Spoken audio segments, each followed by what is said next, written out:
on the 23rd of April 2014. Our episode is Bob Dole Returns to Kansas. Tentatively that's the title, or perhaps it'll be Bob Dole's Kansas.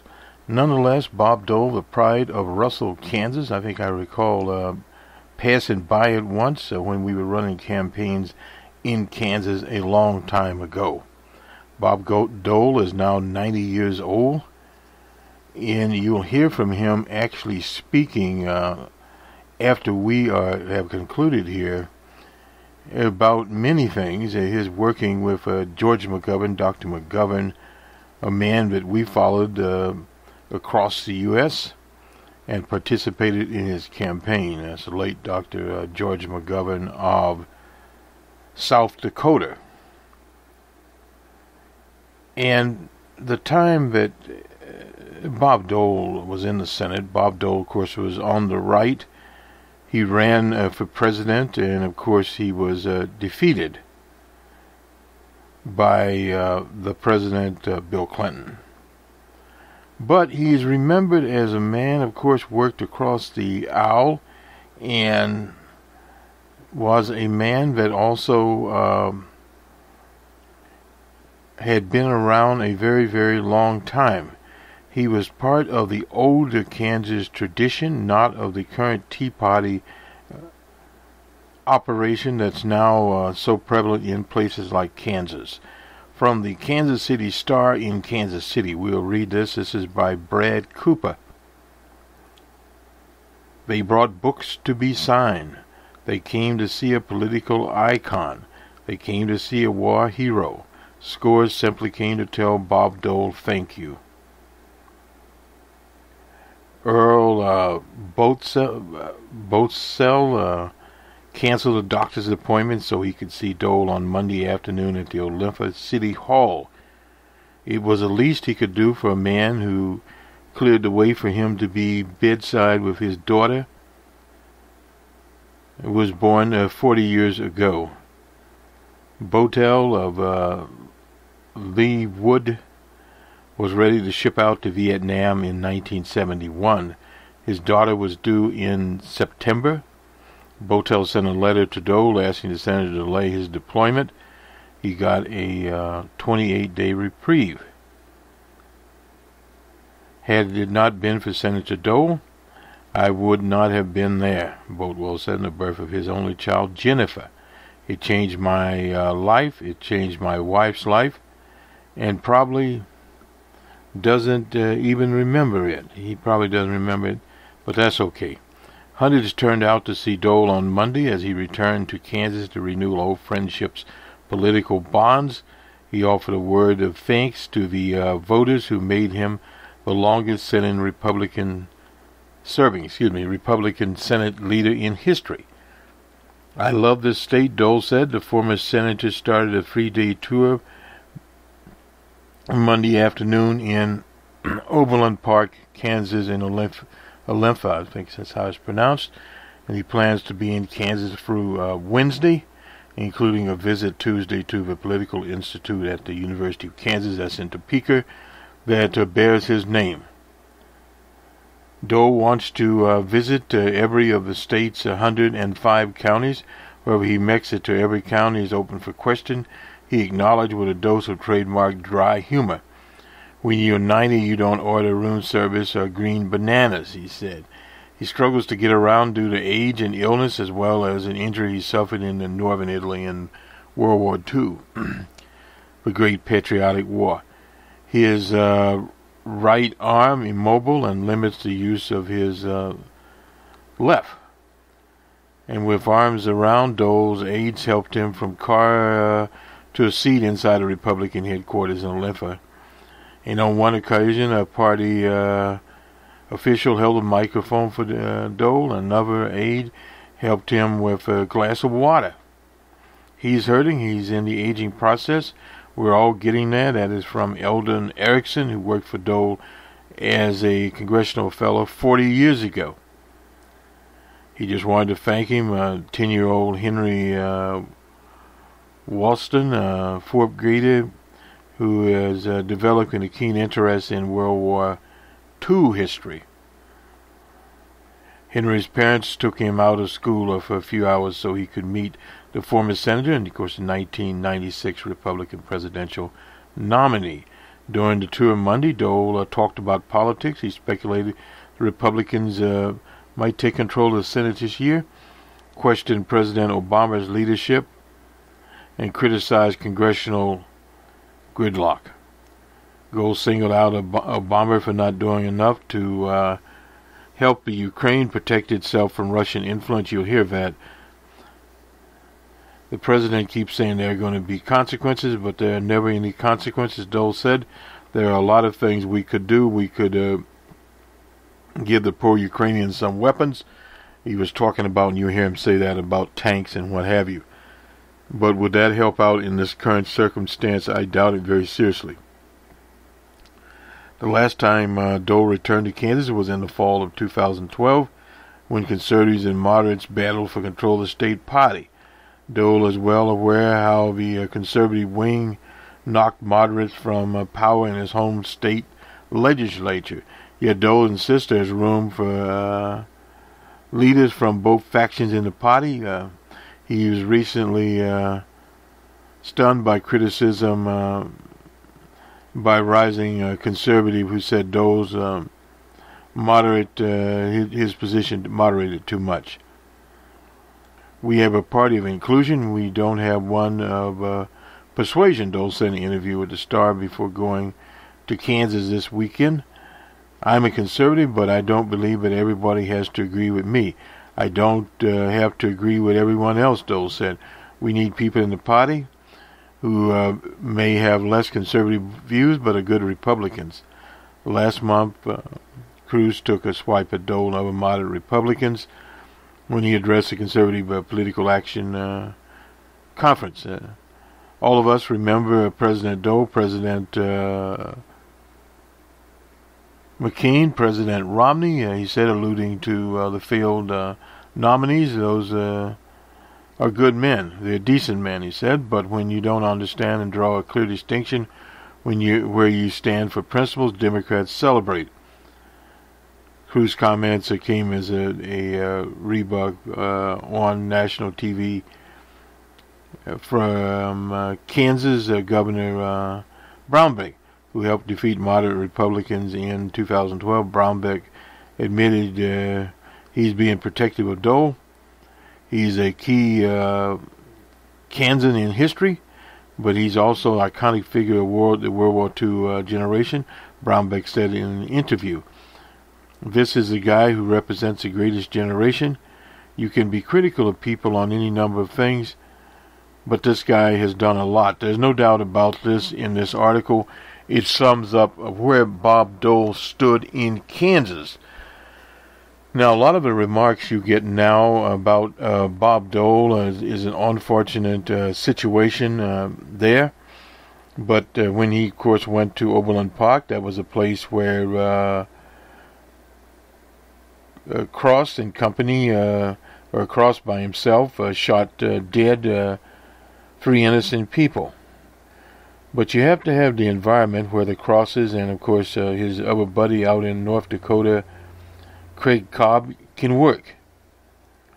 Had it not been for the present-day Republican Party, the Cruzes and their Tea Party wing has enabled these militias and various other crackpots to come alive. And they are running about the countryside, literally fomenting all types of hatred for all types of people. It is a very counterproductive way. It's not a way to lead to a productive society. The Bundy Ranch is just one example of that. I noticed somebody on the Facebook showed some cattle that it appeared that they had been buried. Well, old Bundy can be thank his quote-unquote lucky stars, as one commentator once said, that he's not himself in a ditch and covered up. Because generally speaking, the federal government does not tolerate that type of activity. You look no further than to the black nationalists. I remember the MOVE organization in Philadelphia represented some of those people in court, and they were killed. And not only that, a whole community was bombed. W.W. Good was the mayor, an African-American minister. He's still around as far as I know.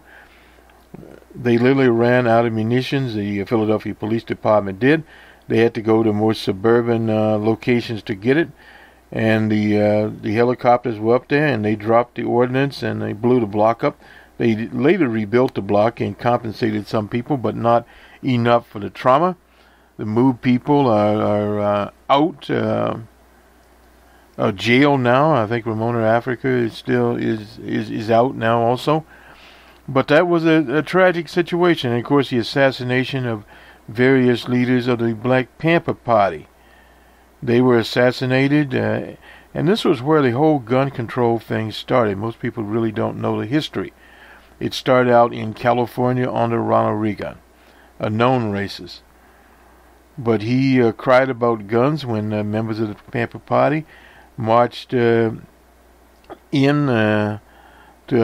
the steps of the state capitol there in Sacramento. That was what started gun control. It had nothing to do with Bundy and his flock of characters, Norcross and these people. But these people have an ideology that came out of the apartheid era when they talk about state succession and that sort of thing in the South. That is their political base.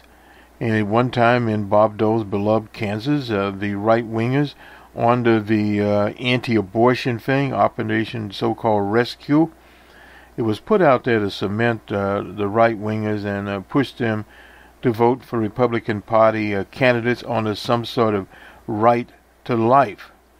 Well, a right to life includes the right to medical care, right to decent housing, the right to a job, and other rights, which they don't talk about. What they talk about is the unborn. The unborn and the fetus, that is a scientific situation. The fetus is in the womb, the fetus is in the womb, period. It is not a human being. That is part of mythology there. It has nothing to do with that. But yet these people cling to that, and they're enabled by the evangelicals and the Catholic Church. The present Pope has said, well, just put that on the shelf and you'll move forward. But what that does is give them a right to be bigots. And they love their bid part there. You can just ask Cross. You can ask Cobb. Cobb claims he's given up the quote-unquote white nationalist stage. He's a liar.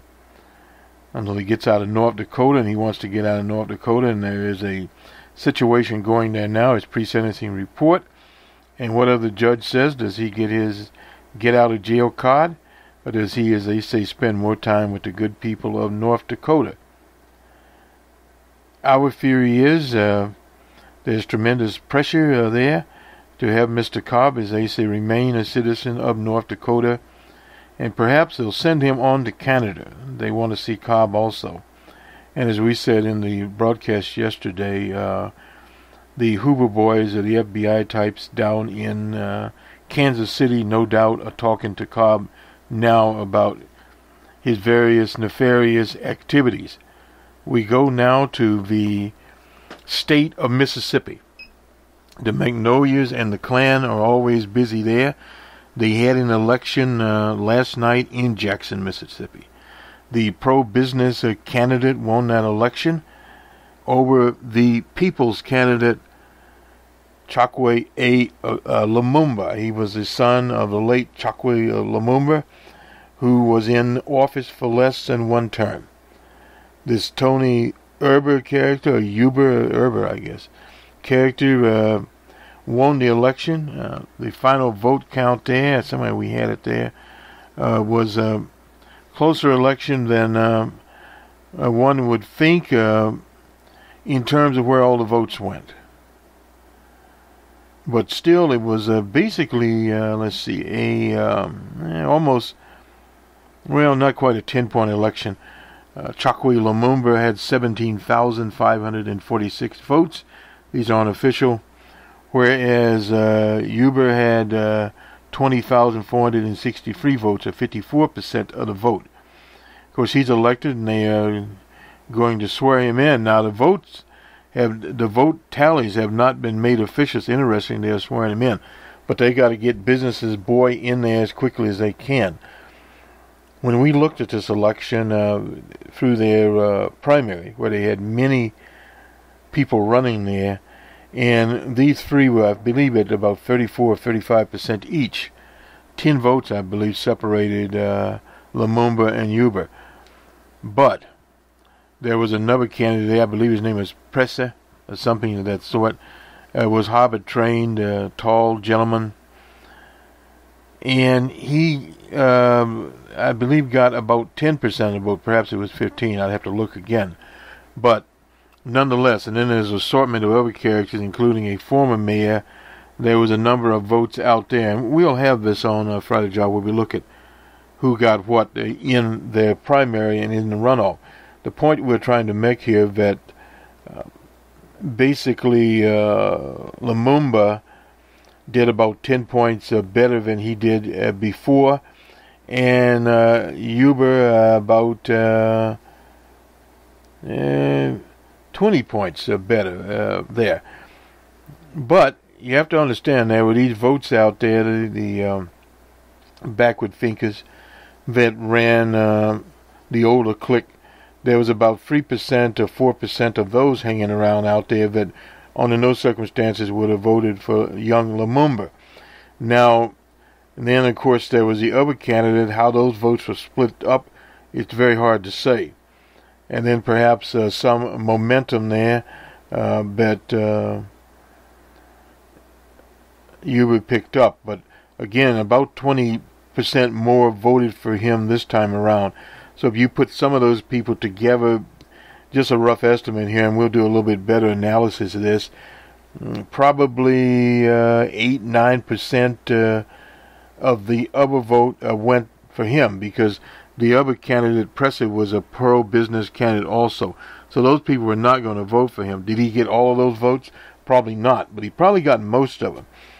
So that was how he put his quote-unquote business coalition together, because he talked about going across the aisle, which means dealing with the racists that occupy the state capitol under the magnolia trees there in Jackson. Talking about the antebellum South, we'll see. What about the inner structure there? What will he be able to do? They do have a new sales tax finally there, and that was an accomplishment of the late Mayor Chokwe Lumumba. But there were other sorts of people there also, some activists, but for one reason or the other did not like Chokwe Lumumba and took it to the sun. But the whole issue there was which candidate could best serve the people of Jackson, Mississippi. I don't live in Jackson, but I was convinced that young Lumumba was the best person. He was the most articulate. He won a debate. He had the most knowledge. And he was a pretty good organizer. Now this other character, a minister, very suspicious of him to begin with because of what his training is. His training is not analytical. His training is based on hocus pocus and voodoo and who knows whatever else from his selfie that he made. But that is the character that they now have there. And out of every process, if we look at it dialectically, what has happened is a changing of the hands. Younger people are now, a young man, a relatively young man, is in the office seat there at City Hall. It will be today, later. So we see him, and he's 35. Young Lumumba, I believe, was 30 or 31. Which, if I recall, doing this thing called politics, we had a boy mayor in Cleveland named Dennis Kucinich. He's still running around. He's not in the Congress anymore. He was defeated, but he was progressive. And as young Lumumba said, some people claimed he was too young. That is just silly. But he was too progressive, and that was the reason he lost. Even some of these people that call themselves activists, who should always back the progressive candidate over the regressive candidate, did not. At least not in their Facebook postings. And some others, that was warped to begin with. But at least Jackson is not a Chicago. In Chicago, various factional fighting, schoolyard bullying, and political immaturity caused the African population there to lose what momentum they won under Harold Washington. Another candidate ran, and some opportunists ran. The African American vote got split up, and they've never been able to put Humpty Dumpty back together again. And what has happened to them now as a consequence of this, over 20 years of this foolishness, their voting power is being diluted in Chicago by the day. Now, I'm not talking about the people being killed. I'm talking about the people that are there, because many of the old concentrations, particularly the housing projects, etc., they have been destroyed, literally, and those people have been sent to the suburban areas. So they will not be in Chicago, or to different states, perhaps. So you have a population that is there, but they're hanging on is literally by the skin of their teeth, as LBJ would say. And you know right away, if you've ever been to quote-unquote goat roping contests, that the population there in Chicago is at the mercy of Boss Emanuel, period. And these people are hanging on there, but they're not organizing. At least in Jackson, they tried to organize. They did have a mayor named Chokwe Lumumba. There was a man dedicated to the people, and so was his son. One lady described him in the ledger there as a man, this is young Chokwe, as a man with an honest face. No doubt about that. But when you start electing career politicians, or those that aspire to be career politicians, or you get the kinds of people like the Twitter king of the urban ghetto of Newark, New Jersey.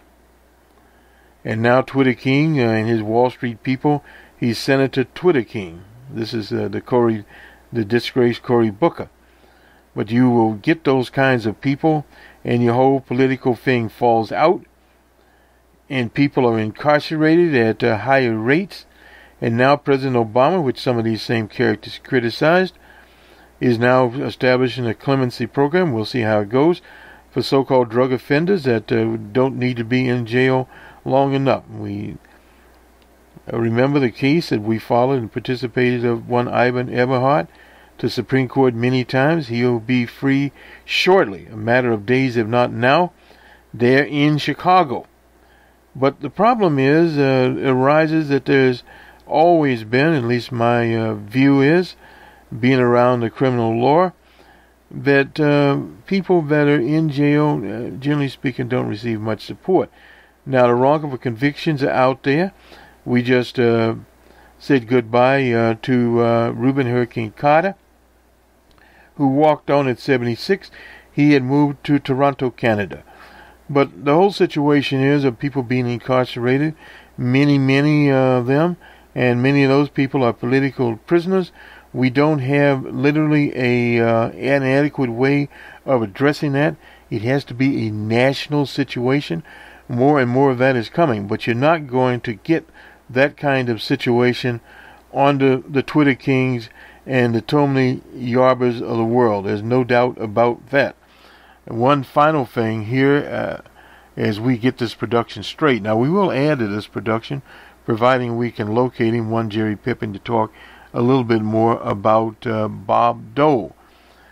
Another person who walked on was one Frankie Knuckles. Frankie Knuckles was the godfather of something called house music. Emma Young, who was the ad lady in Chicago, had a son, or has a son, Chip, who is very much involved in house music, made some videos, went to Japan, etc. But nonetheless, Mr. Knuckles died at 56. Unexpected, evidently death there. It is home in Chicago. He had worked with stars like Whitney Young and Michael Jackson. He came from New York, moved to Chicago, had a drum set, and I guess he never looked back. President Obama and Michelle sent a condolence to him there, because he was a major figure when President Obama was just a senator.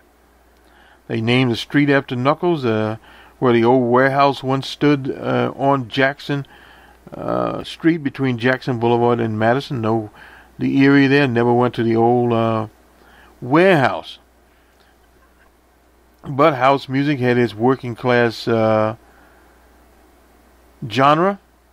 I think Knuckles also did some techno music, which I hate, but anyway, that's neither here nor there. And the dance floor played to the gays, according to this article, African American and Latino community that first embraced him.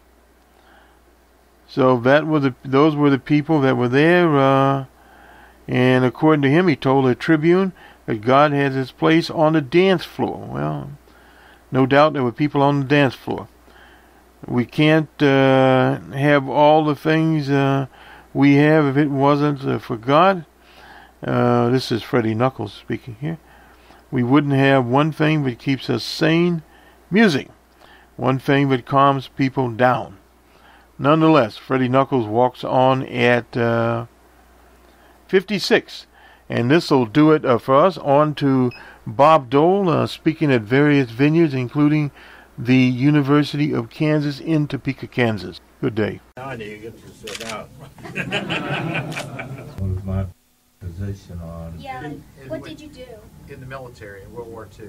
Oh, I was a second lieutenant platoon leader. I had about 30 men in my platoon, and we were part of a battalion, and the battalion was part of a regiment, and the regiment was part of the division. I was in the 10th Mountain Division. Could never figure out why they put somebody from Kansas in the Mountain Division. I never learned to ski, and I think they did have skied once for photos, but anyway, I was wounded on April 14th, 1945.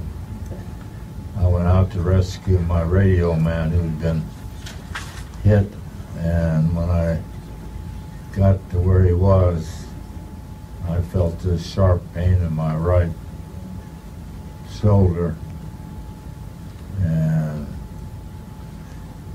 I couldn't move. But the platoon had to go ahead, and about 8 hours later, the medics picked me up. So that's sort of what I did. I look back on 90 years and I still feel good, and got a little knee trouble. I'm trying to get it straightened out, but it's slow. And so I'm in great shape. Let's give a warm Kansas welcome home. Bob Dole.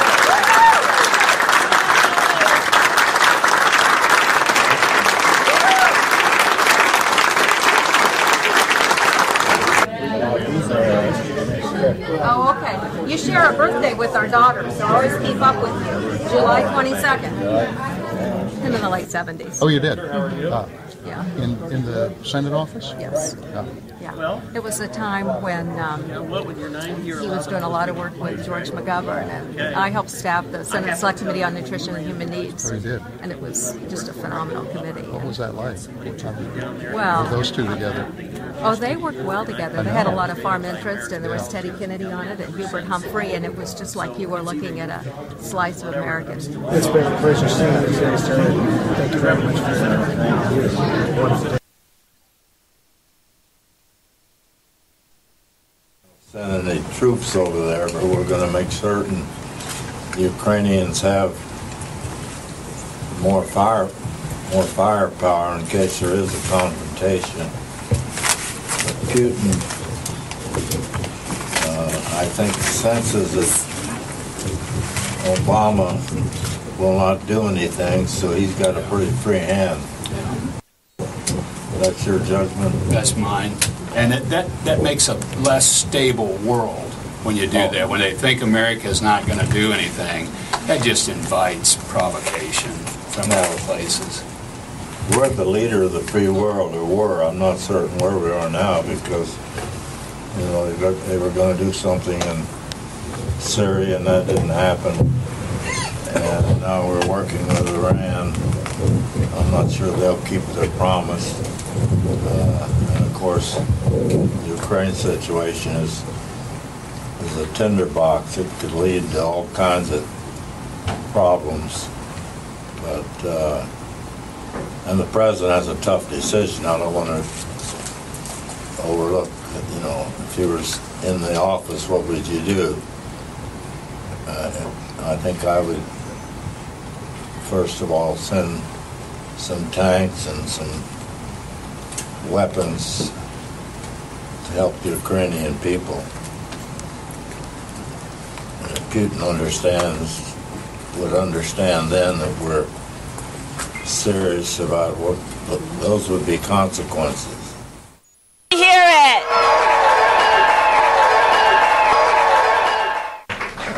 I have my own sign, Senator. I'll read it to you and I'll show it to the crowd. Tanned, rested, ready, Dole 2016.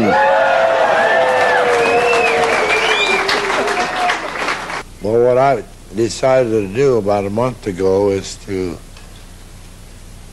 come to Kansas. I've got a bad knee, which slows me down a little bit, but and say thank you for supporting me for 30 years in the House and the Senate, and to make new friends, and particularly to visit the Institute at KU. And so we have a pretty heavy schedule today and tomorrow morning, and then we'll be back in about 3 weeks in different counties.